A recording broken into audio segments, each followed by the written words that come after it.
Bien plus qu'un podcast dédié aux femmes, Nissa Podcast, c'est ton podcast. Des histoires de vie, des témoignages, des interventions, des cœurs éprouvés, des conseils aussi personnels que professionnels. et bien plus encore. Ici, deux sœurs prêtes à t'écouter sans aucune contrepartie.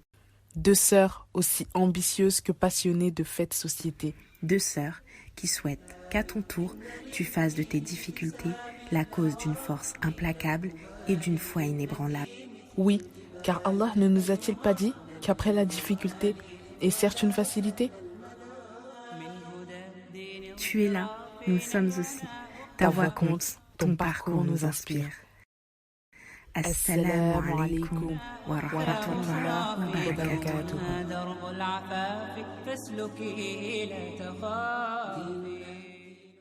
Alors, assalamu alaikum les filles, on espère que vous allez bien. Aujourd'hui, nous nous retrouvons pour un tout nouveau podcast avec Sarah. Sarah, dont on a parlé dans le podcast de Sophie, donc sur son adoption. Et en fait, l'idée, ce serait vraiment d'approfondir ce sujet sur la kafala. Aujourd'hui, nous avons l'honneur de te recevoir. Sarah, comment tu vas? Ça va bien, alhamdoulilah, et vous les filles? Ça va bien, alhamdoulilah, je te remercie. Alors, l'objectif aujourd'hui de ce podcast est vraiment de te donner la parole afin que tu puisses nous expliquer le pourquoi du comment et notamment ce qui t'a amené à nous contacter et qu'est-ce que tu souhaiterais vraiment mettre en avant. Donc, sans plus tarder, en fait, est-ce que tu peux nous dire un petit peu qu'est-ce qui t'a amené à nous contacter justement et qu'est-ce que tu souhaites mettre en avant? J'aimerais qu'on puisse se pencher un petit peu plus sur la kafala d'une autre manière qu'elle est introduite dans la communauté aujourd'hui. On parle souvent de la kafala comme étant une forme d'adoption, un raccourci finalement pour les parents qui n'arrivent pas à avoir d'enfants.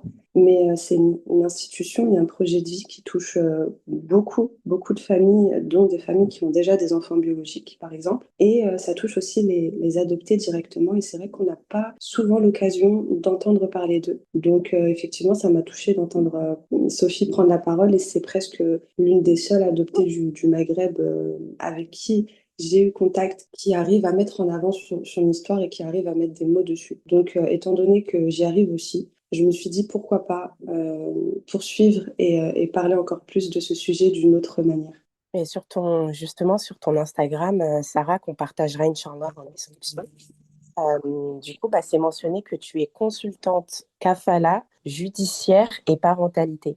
Donc, on voit déjà que tu mènes un combat, en tout cas de sensibilisation par rapport à ce sujet-là. Est-ce que tu pourrais nous expliquer un peu tes actions et en quoi consiste ta lutte, entre guillemets, aujourd'hui? Comme l'avait dit Sophie, en 2021, j'ai créé une association qui s'appelle Cœur en Or et qui vise à venir en aide aux orphelins du Maghreb. Et à cette période-là, d'ailleurs toujours aujourd'hui, on essaye encore de promouvoir la kafala et de venir en aide aussi aux adoptés parce qu'on sait que effectivement la quête d'identité et les recherches biologiques sont difficiles dans nos pays. J'ai commencé cette lutte avec mon association. Ensuite, ce qui s'est passé, c'est que la kafala a pris une grande place dans l'association, à tel point qu'on a eu besoin de dissocier les actions humanitaires de l'accompagnement qu'on faisait concernant la kafala, parce qu'on a commencé à accompagner des couples dans ce projet de manière bénévole, et ça prenait vraiment énormément de place. Je me suis simplement rendu compte que j'en savais pas beaucoup, finalement, malgré le fait que je sois moi-même née sous X et prise en charge par kafala, et que ça nécessitait beaucoup plus d'investissement et beaucoup plus de temps que l'association ne pouvait en donner à cette période-là. Alors, j'ai pris la décision de dissocier les deux, de laisser mon équipe poursuivre les actions humanitaires auprès des orphelins et de me concentrer principalement sur la kafala pour apporter un accompagnement que, je précise, je juge nécessaire. Et c'est ce que j'ai observé sans prétention. Je constatais que c'était pas un accompagnement adapté au CAFIL. Je ne rejette la faute sur personne, c'est simplement un constat qui est personnel. J'ai l'impression que comme les accompagnements qui sont proposés pour les candidats sont créés par des adoptants, donc des candidats eux-mêmes ou ex-candidats eux-mêmes, pour moi, l'accompagnement n'est pas complet et beaucoup d'aspects n'étaient pas pris en compte. Alors disons que j'ai voulu mettre un coup de pied dans la fourmilière et je me suis formée à la psychologie de l'enfant abandonné. Je voulais pas me baser que sur mon propre vécu et j'ai créé mon entreprise Et aujourd'hui, je suis consultante. Ça fait 1 an et demi que j'accompagne des couples toutes seules, donc à adopter au Maghreb. Et alhamdoulilah, j'ai pu finaliser de belles histoires. J'ai pu proposer l'accompagnement que j'aurais voulu qu'on propose à ma mère à l'époque où elle m'a adoptée, tout simplement. Les filles qui n'ont pas suivi en fait le précédent podcast, Sarah, est-ce que tu peux revenir sur la définition du mot kafala pour que les filles qui écoutent le podcast là, elles puissent mieux comprendre ce terme? Kafala, ça vient du mot arabe takafala, qui veut dire prise en charge. Et donc, c'est simplement la prise en charge d'un enfant abandonné musulman. Donc, ça concerne uniquement les enfants abandonnés musulmans. Dans les enfants abandonnés, on part plus sur des lakites, donc qui veut dire enfant trouvé, de filiation inconnue. Et donc, c'est souvent des enfants qui sont à l'orphelinat, en pouponnière, ou qui ont été abandonnés de manière sauvage, donc dans la rue.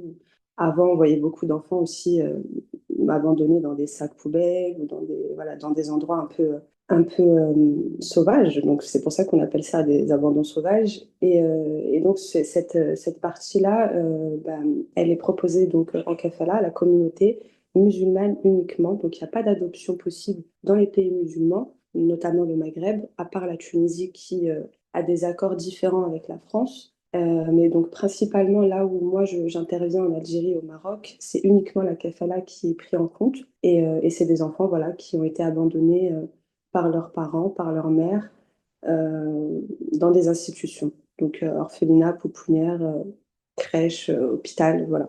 Et tu as également abordé très rapidement l'adoption par ta mère. Est-ce que tu pourrais brièvement, enfin quoique non, pas forcément brièvement, mais est-ce que tu pourrais nous raconter ton histoire et ton lien envers la kafala? Parce que c'est vrai que forcément, pour mener ce type de combat qui est quand même invisibilisé aujourd'hui, il faut quand même pour beaucoup avoir un certain lien avec cette thématique-là.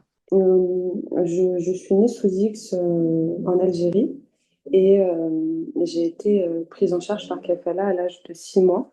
Et voilà, je suis née presque la même période que Sophie, donc c'était durant la décennie noire en Algérie, donc pendant la guerre civile. Je pense que les abandons à cette période sont des dommages collatéraux du contexte social qui était présent en Algérie. Effectivement, moi je suis née d'une relation hors mariage. Ma mère était professeure. Voilà, elle n'était pas marginalisée, elle n'était pas dans une situation précaire.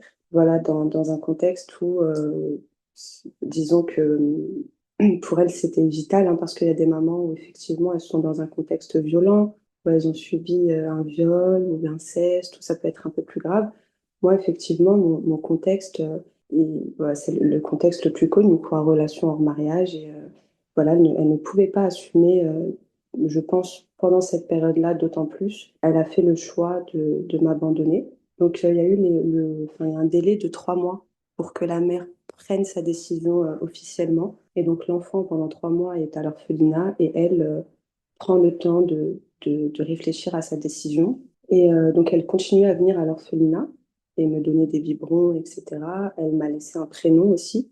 Et je pense que pendant cette période, elle a essayé du moins voilà, elle a essayé d'arranger les choses avec le père biologique sûrement, mais ça ne s'est pas fait. Et donc, elle a pris le choix de m'abandonner officiellement. Tu nous as dit un petit peu, tu nous as évoqué un petit peu ces termes et j'aimerais savoir, au début, c'est vrai que, bon voilà, on a dit que tu étais aussi conseillère vis-à-vis des parents qui souhaitent Mhm. adopter. Quels sont les conseils que tu pourrais donner aux personnes qui souhaitent adopter un enfant? Donc là, vraiment, on change de camp. C'est-à-dire qu'on ne se met pas à la place de l'enfant, mais on se met à la place des parents. Quels sont les conseils que tu peux leur donner avant de se lancer dans cette procédure qui, j'imagine, est longue et coûteuse, bien sûr? Alors, coûteuse, ça dépend, hein, finalement, ça dépend du pays, mais effectivement, oui, il y a un certain budget à mettre, enfin, à anticiper dans sa tête avant de se projeter en kafala. Mais les conseils que je peux donner et que je donne souvent, tout à l'heure, j'avais abordé quand j'ai dit qu'effectivement, j'étais pas très contente des accompagnements proposés à l'époque, etc. Mais on est déjà sur des personnes quand même qui ont pris des initiatives pour accompagner, que ce soit les associations de CAFIL ou les structures privées. Ce que je peux conseiller aux candidats, c'est effectivement, avant d'envisager de se faire accompagner par une structure, une association, qu'importe, c'est vraiment d'adhérer aux valeurs de celle-ci et de ne pas uniquement se dire je paye une transaction pour avoir un service.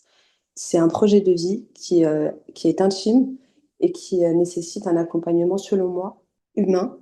Et bien que chaque travail mérite salaire, d'ailleurs, j'en ai fait un métier moi aussi, je pense qu'il faut vraiment adhérer aux valeurs de la personne qui nous accompagne avant de songer à un accompagnement parce que ça peut complètement changer la trajectoire du parcours du candidat.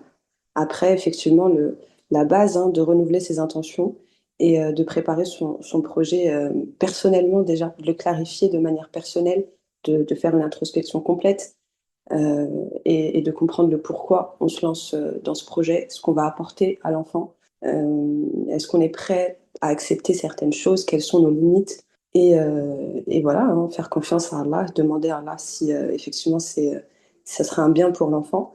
Bah, je te remercie, on te remercie Sarah pour tes réponses.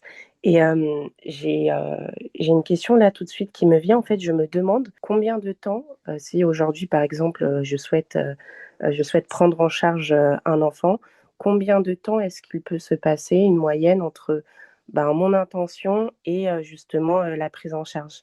Est-ce que c'est une démarche qui prend beaucoup de temps?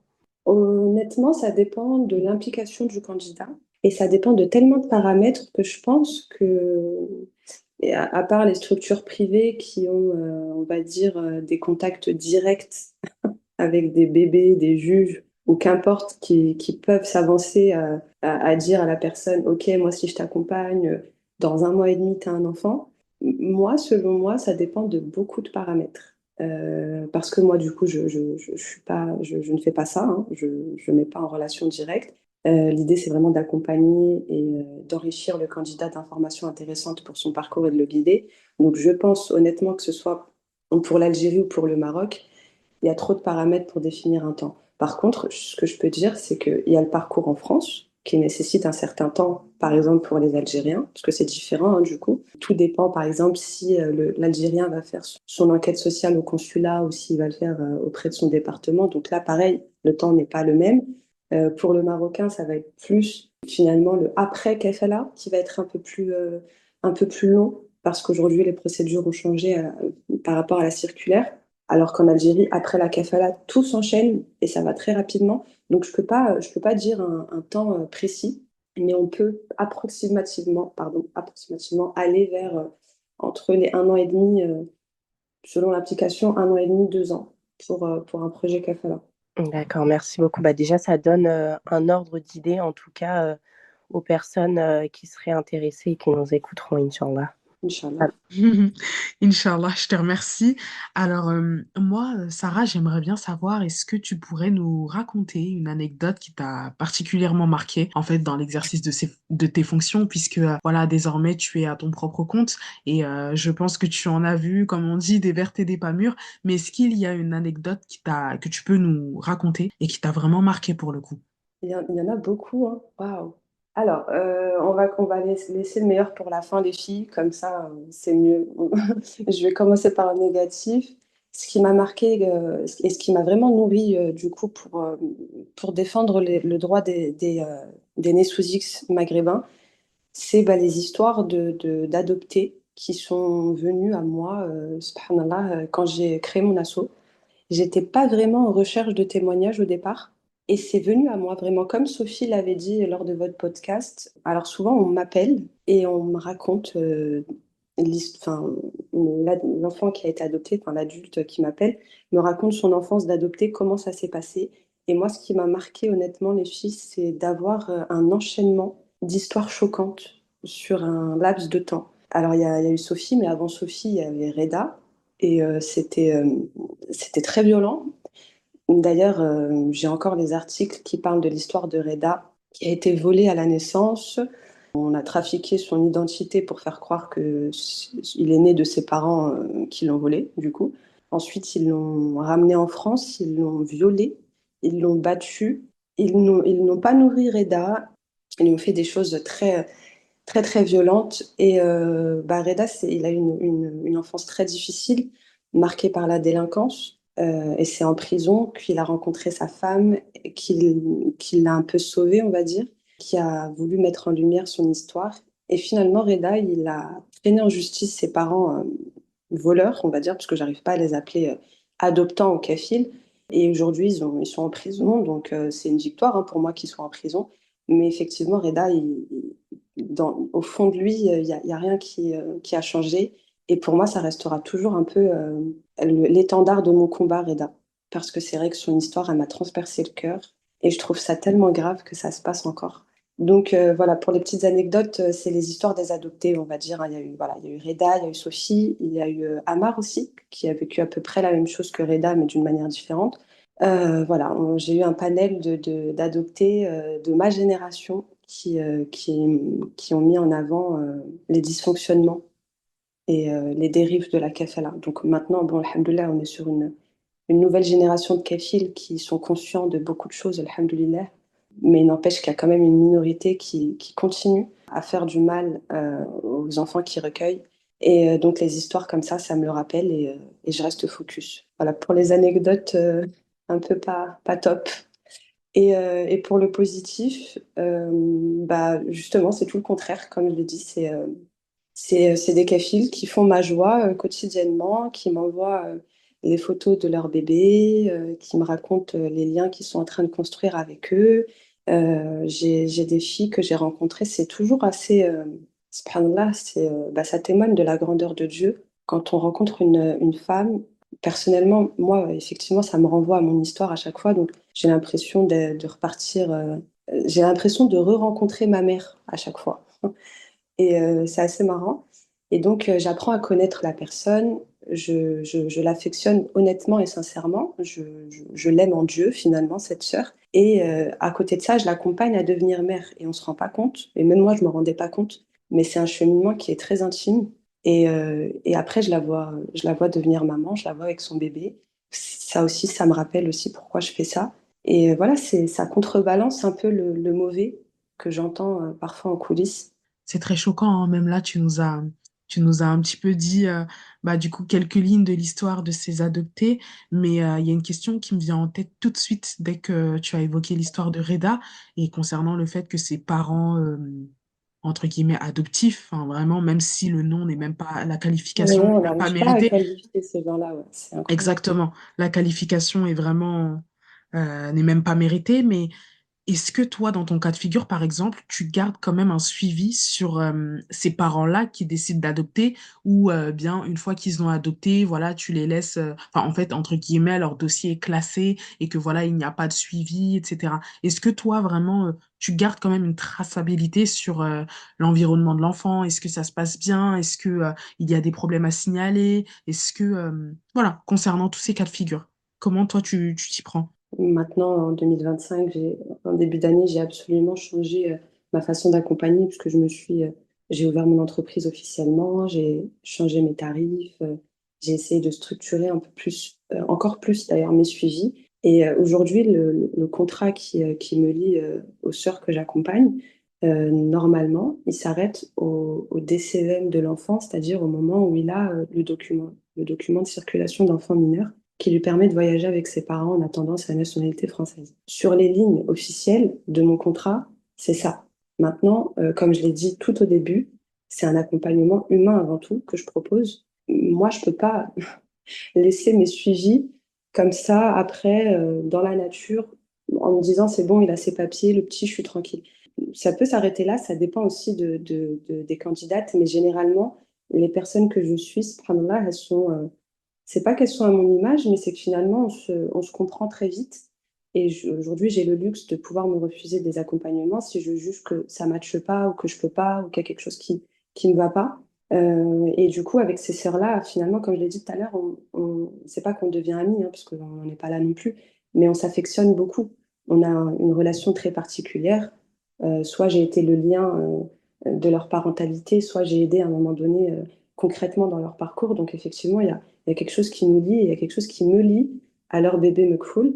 Donc, en plus des rencontres que j'essaye de faire avec ces suivis-là, j'essaye d'avoir un œil dessus, tout en gardant finalement une espèce de distance que je dois respecter parce qu'ils sont en train de créer leur famille aussi, et ça demande du temps, et il faut, enfin, c'est des personnes qui ont attendu très longtemps parfois pour avoir ce lien familial et ce projet de vie, et donc il faut respecter ça aussi. Mais effectivement, non, j'essaye d'avoir un lien, j'essaye de les rencontrer.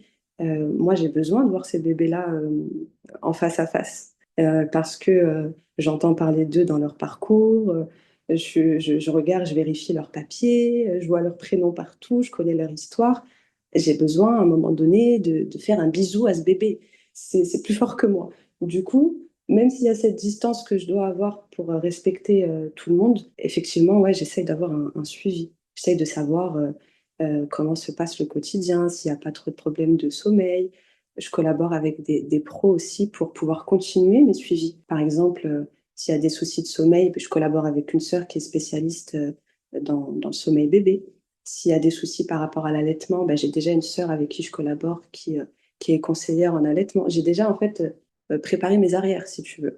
Vraiment qu'Allah te récompense de toutes les démarches que tu fais même après, lorsque ton contrat justement il prend fin. Parce que c'est vrai qu'en plus tu fais bien tu l'expliques très bien, tu parles c'est une relation qui est humaine avant tout, avant d'être purement contractuelle. Parce que c'est vrai qu'aujourd'hui, tout le monde ne fait pas les choses comme toi, malheureusement. Et d'ailleurs, ça rejoint notre prochaine question, c'est quels sont les points d'alerte que tu as à signaler? Est-ce qu'il y a des sujets, des points vraiment précis où ça ne doit plus se faire ou que tu aimerais en tout cas faire remonter ou informer les autres personnes qui écouteront le podcast qu'on enregistre actuellement? J'ai fait d'ailleurs un podcast récemment où j'avais l'impression, après l'avoir fait, d'avoir eu une espèce de haine. Et des fois, tu sais, l'émotion, elle prend tellement place que j'ai du mal à avoir ce recul objectif. Parce qu'effectivement, c'est compliqué pour moi. Avant, j'avais du mal aussi à l'assumer et de me dire, OK, ça renvoie à ta propre histoire, prends le recul, machin. J'essaie de rejeter ça en me disant, non, non, ça m'atteint pas, je suis objective, je suis pro, ce que je dis, c'est logique. Et finalement, aujourd'hui, j'accepte que, comme ça me renvoie à ma propre histoire, j'ai une vision différente et c'est normal d'avoir une vision différente. Finalement, chacun sa perception de la parentalité, des lois religieuses, de sa propre foi. Je ne peux pas forcer la terre à voir les choses comme un enfant abandonné les voit dans mon domaine, je te parle. Maintenant, je l'assume. Mais quand j'ai fait ce podcast-là, j'avais l'impression d'être une gamine et tu sais, de pousser un peu de forcer limite. Donc, c'est bien aujourd'hui que tu me reposes cette question parce que maintenant, ça va me permettre de le dire de la manière dont j'aurais voulu le dire la dernière fois, mais j'étais tellement prise par l'émotion que je l'ai dit de manière tordue. Donc en fait, les choses, moi, qui m'alertent honnêtement, c'est j'arrive pas à m'imaginer en fait qu'on confie son projet de vie qui s'appelle une kafala, on part simplement sur des faits, qui s'appelle une kafala, donc une prise en charge d'un enfant abandonné musulman qui est né dans un pays musulman qui applique la charia et dont le code de famille est tiré de la charia également. Donc, c'est composé de lois juridiques et de lois coraniques, finalement, qui font... Parce que le Coran, c'est les deux. Hein, c'est la jurisprudence, c'est le quotidien, c'est tout. Et nos codes de famille en Algérie et au Maroc sont composés de toutes ces règles-là. Donc, on part sur un projet dans ces pays-là avec dans la tête de faire une kafala. Et quand on revient en France, on transforme cette kafala en adoption.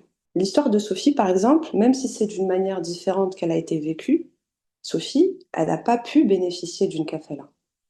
C'est-à-dire que Sophie, elle a appris du jour au lendemain que sa mère avait fait le choix de lui retirer toute son identité.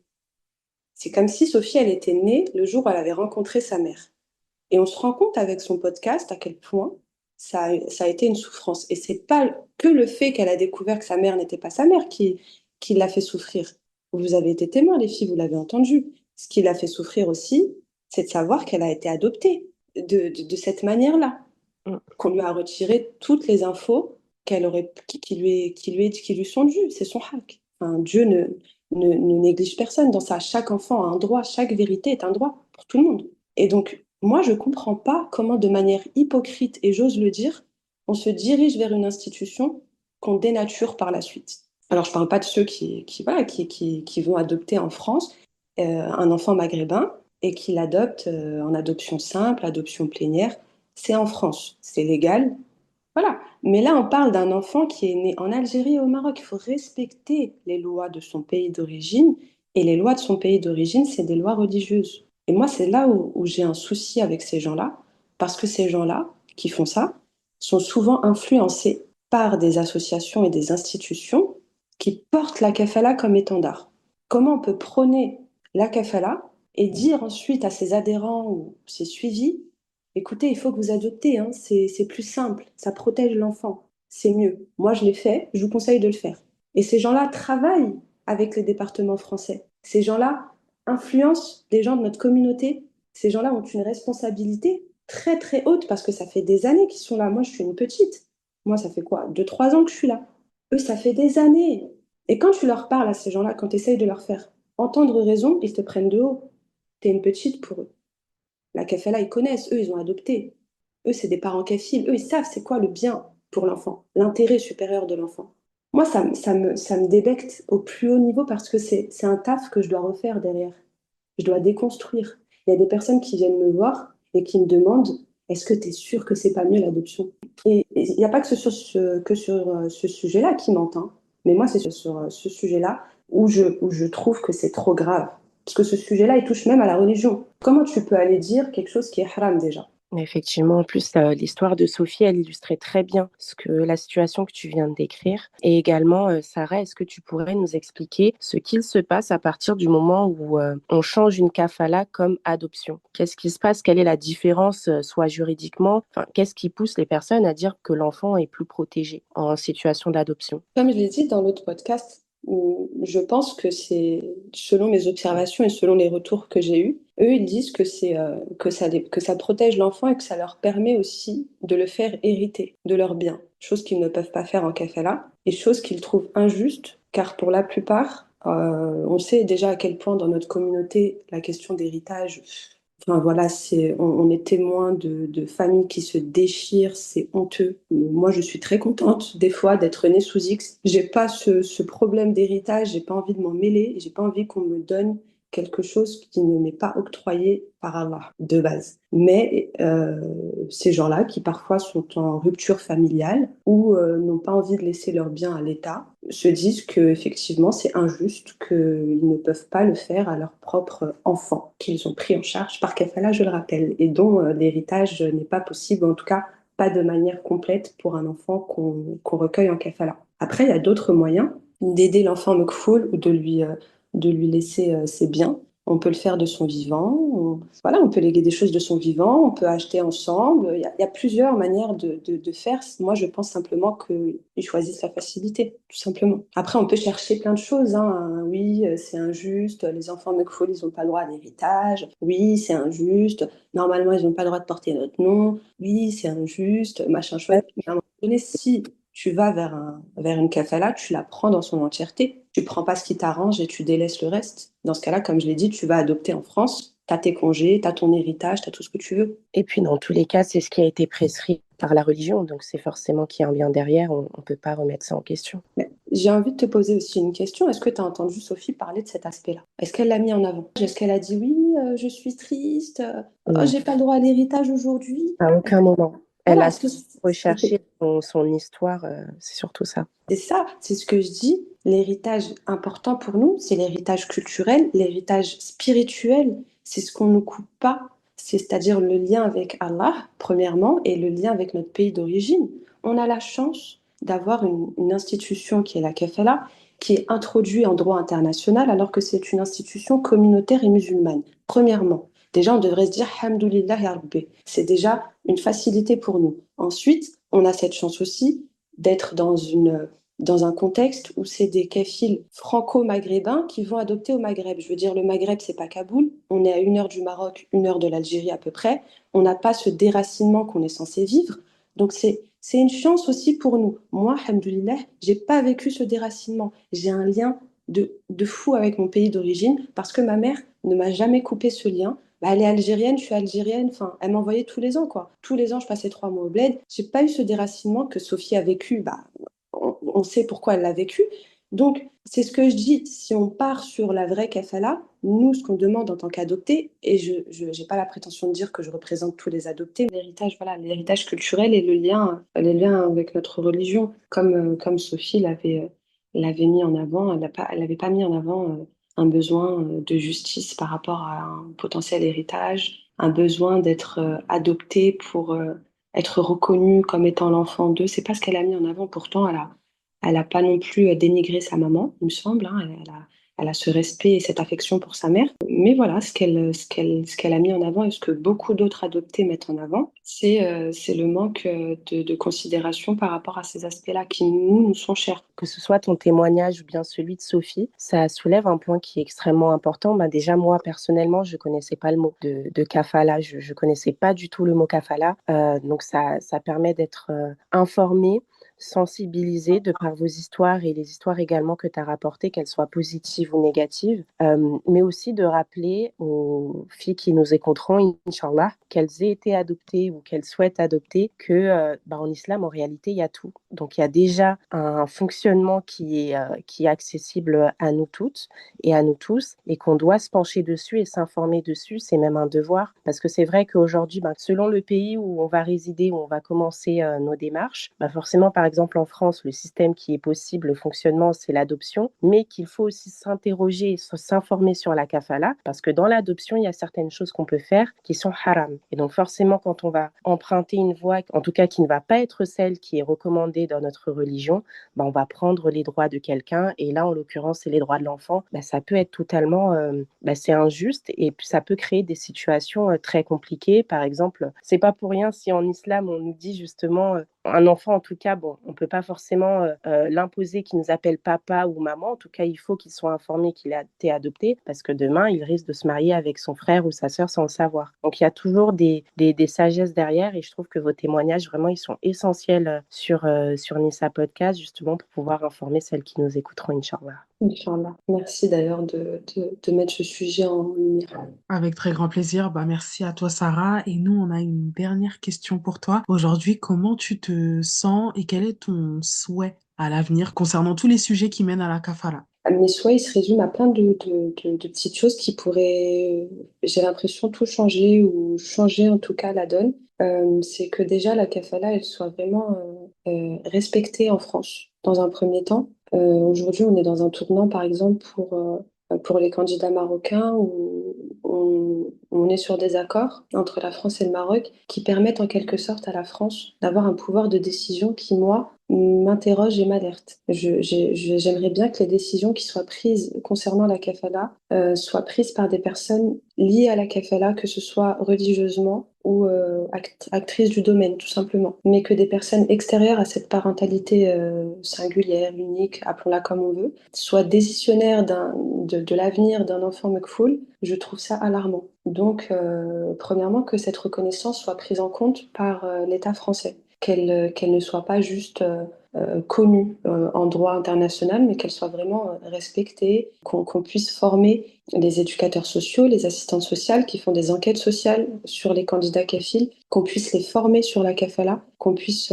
en parler de manière, d'être à l'aise d'en parler, de pas cacher ce projet dès le départ en France parce qu'on met les candidats dans un stress qui est injuste. Dès le départ, on incite aussi beaucoup de candidats à aller vers l'adoption plénière, pour les infos que je vous ai dit tout à l'heure. Donc voilà, j'aimerais que cette reconnaissance commence déjà en France. Ensuite, j'aurais aimé qu'il y ait plus d'encadrement pour les candidats et les enfants Mekfoul par les pays d'origine. C'est vrai que moi, j'ai pas trouvé ça normal déjà il y a 30 ans que l'Algérie ne se penche pas sur mon cas après que ma mère m'ait adoptée, par exemple. Il en va de même pour Sophie, pour Reda, pour Ouda, qui a été vendue à la naissance, qui a pensé toute sa vie qu'elle était algérienne alors qu'elle est marocaine. Enfin, il y a des histoires qui sont absurdes. S'il y aurait peut-être un suivi des autorités compétentes de nos pays d'origine, c'est pas une pression qu'on met aux kafils, c'est un respect qu'on donne aux Mekfoul. J'aimerais qu'il soit mis en place, pourquoi pas, ou qu'il soit envisagé, en tout cas. Pareil pour les mères biologiques. Tout à l'heure, je vous ai parlé du délai de 3 mois pour prendre une décision. Qu'est-ce qu'on fait de cette maman pendant 3 mois? Est-ce qu'elle est influencée? Par qui? Comment? Est-ce qu'on peut l'aider à garder son bébé? Est-ce qu'il y a une autre chose qui est envisagée à part l'abandon? Est-ce qu'on peut proposer, je sais pas, du parrainage pour les enfants qui sont plus grands? Enfin, il y a tellement de choses à mettre en place et qui ne sont pas envisagées. Ça en fait partie. L'aide aux mères biologiques, les enfants plus grands qui seront jamais adoptés et qui devront partir de l'orphelinat un jour. Où ils vont vivre? Avec qui? Enfin voilà. C'est ces choses-là, en tout cas, principalement, qui me viennent à l'esprit. Et tu fais bien de souligner tout ça. Moi, je repense aussi notamment au podcast de Sophie qui réellement, on lui a posé en fait un petit peu cette question qui est assez similaire et elle nous a répondu que, en fait, ce qu'elle souhaiterait, elle, c'est que les parents donnent le droit aux enfants adoptés de renouer avec leur famille biologique. Le problème, c'est que certains parents, aujourd'hui, malheureusement, coupent les liens entre la famille biologique et l'enfant qui va être adopté. Et dans le cas de figure de Sophie, c'est vrai qu'on parle beaucoup de Sophie, mais c'est vraiment un bon exemple parce qu'elle a soulevé des points que personnellement, moi-même, je n'y aurais pas pensé. Et je pense que c'est pour ça que ça a touché grand nombre d'entre nous parce que là, on s'est vraiment rendu compte à quel point le sujet de l'adoption, surtout en islam, ça peut être très compliqué. Donc, le sujet vraiment du fait que les parents se doivent et ont l'obligation de prendre l'enfant dans son entièreté. Et je reprends les mots de Sophie, ce qu'elle a dit, c'est de prendre l'enfant dans son entièreté, c'est-à-dire avec son histoire. Prendre l'enfant, ça nécessite aussi que l'enfant puisse avoir accès à tous ses documents de naissance, puisse avoir accès à toutes les informations qui lui permettent de renouer le lien, le contact avec sa famille biologique. Malheureusement, aujourd'hui, c'est tellement nuancé. Enfin, la réalité, elle est tellement nuancée. J'ai eu l'occasion d'en parler avec Sophie. Elle est nuancée à plein de niveaux sur ça. C'est-à-dire que, par exemple, moi, dans mes suivis, aujourd'hui en Algérie, c'est possible de faire la kafala via la mère biologique. C'est-à-dire qu'une mère, elle peut décider de céder ses droits parentaux à un candidat et aucun juge en Algérie ne va s'opposer à cette procédure qui est légale et pas haram. Donc, pour nous, c'est OK. Est-ce que tu me suis jusque-là? Il y a des personnes dont les associations dont je t'ai parlé, qui prônent par exemple l'adoption plénière, qui font une propagande auprès des candidats en disant que cette procédure via la mère biologique, elle est interdite et elle ne donne pas le droit au visa. Je témoigne que cette procédure aujourd'hui a fait en sorte que 9 de mes suivis, donc 9 bébés, soient en France aujourd'hui avec leurs parents kaphiles. Les parents kaphiles connaissent la mère biologique de l'enfant, connaissent le contexte d'abandon de l'enfant.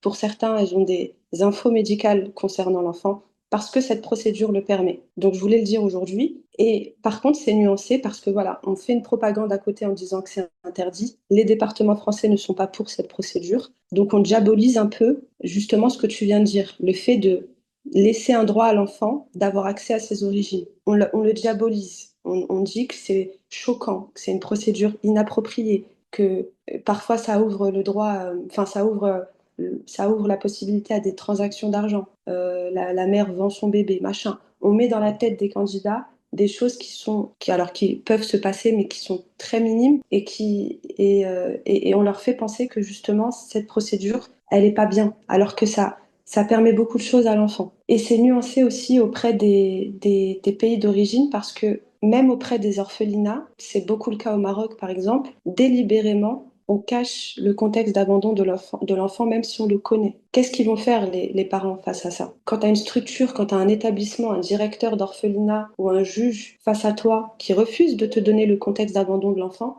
qu'est-ce que peut faire le parent? Donc c'est pour ça qu'en fait, c'est un tout. Même si on peut blâmer parfois les parents kaphiles, même les parents bio, on peut blâmer les institutions, la communauté. C'est un tout. C'est un sujet qui mérite d'être étudié en profondeur et réencadré. Parce que si on veut que ce que Sophie réclame s'applique, c'est pas uniquement du biais des parents kaphiles. C'est aussi les institutions qui doivent aller dans ce sens-là. C'est aussi les départements français qui doivent aller dans ce sens-là. C'est tous les acteurs liés à la kafala qui doivent aller dans le sens de la kafala pour sensibiliser tout le monde afin que ces règles soient appliquées. Parce que même si un parent kafil aujourd'hui veut dire la vérité à l'enfant Mekfoul sur ses origines bio, et qu'il a envie vraiment, qu'il a l'intention de le faire, il sera confronté à tellement de murs qu'on lui donnera peut-être pas la possibilité de le faire. Complètement.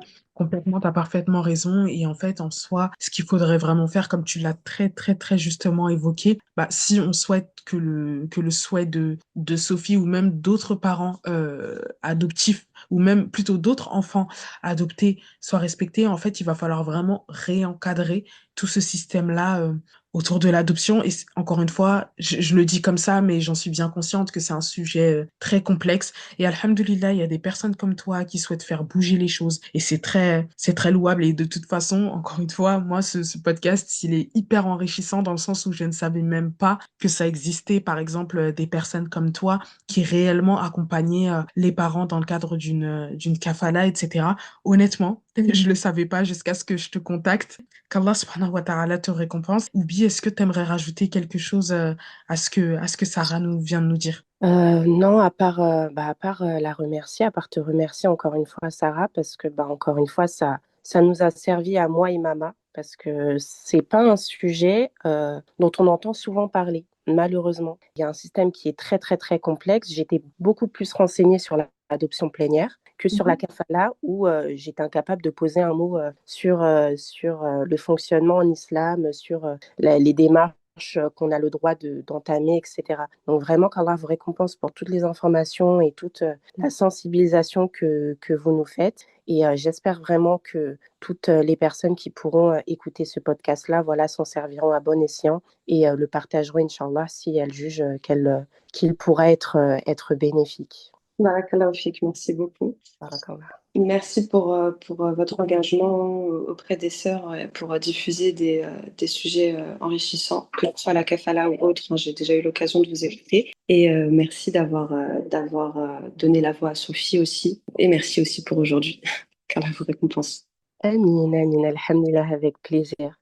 Comme on l'a expliqué en début d'épisode, on mettra tes coordonnées, enfin, en tout cas ton compte Instagram et le nom de ton association directement en description. Comme ça, voilà, celles qui souhaiteront te contacter ou faire appel à tes services également pourront te contacter. Si également les filles, vous souhaitez lui poser des questions autour de la kafala, si vous êtes reconnu dans les histoires qu'elle a citées, dans sa propre histoire également. Vraiment, n'hésitez surtout pas, que ce soit en nous envoyant un message ou bien à Sarah. Écoute, ça a été un énorme plaisir. Et les filles, on se retrouve pour un nouvel épisode avec une nouvelle histoire, pourquoi pas, Inch'Allah. Assalamu alaikum. Alaykoum salam, merci beaucoup. Avec plaisir. Merci pour ce temps partagé avec nous. On espère que tu as passé un bon moment en notre compagnie. Si tu estimes que cet épisode peut être utile à une autre femme, on compte sur toi pour le lui partager. Tu peux également d'ailleurs noter cet épisode sur ta plateforme d'écoute préférée. Ta voix compte. Alors si tu souhaites nous partager une épreuve ou un bonheur qui a marqué ta vie, tu peux nous envoyer ton témoignage par mail ou bien pourquoi pas nous raconter ton histoire de vive voix dans un prochain épisode. Car oui, Nissa Podcast reste la voix des femmes qui s'écoutent et s'entraident. Cet épisode prend fin ici, mais notre relation, ma sœur, continue d'exister. Alors on reste à ton écoute comme toujours. Prends soin de toi et n'oublie surtout pas une chose. Allah est avec toi.